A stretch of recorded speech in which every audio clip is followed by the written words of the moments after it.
Tonight I'm preparing chicken with lemon.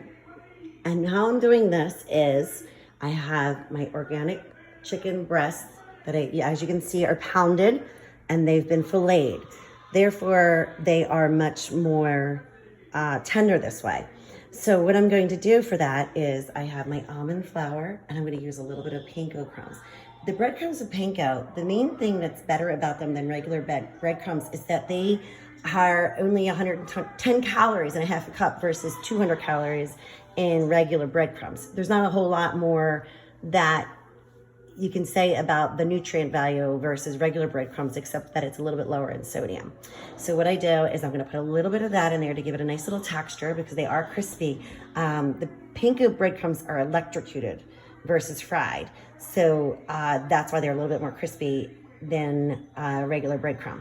Anyway, so what I'm gonna do now is I'm gonna dredge them in some eggs, and I'm actually gonna add even a little egg white so that I have enough protein, but also not as many calories. So this is one of my little tricks that I like to do. I also have chicken broth. Now, I usually use the bone broth, but tonight I'm gonna use this one. It's very low in sodium, and it's got a really good flavor. I'm also adding some Himalayan salt, which it's not a total proven fact yet, but it's said to have about 43 more minerals than regular table salt. And because it does contain sodium chloride, which is essential to our bodies, it is important for us. And the reason why it's pink is because of the iron that's in the Himalayan versus the white salt. So that's another thing that makes that the winner of the two salts in my book. I have some dried parsley flakes. And I also have some regular fresh parsley that I'm gonna put on it. But then again, I have my turmeric.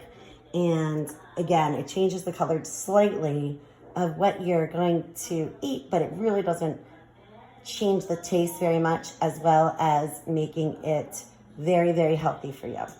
One other ingredient that I have to get out of my freezer here is my flax. And I may have told you before that the flax should always be in the freezer to stay at its peak freshness and give you the optimal benefits of the nutrients in flaxseed. So I'm gonna mix that in there as well.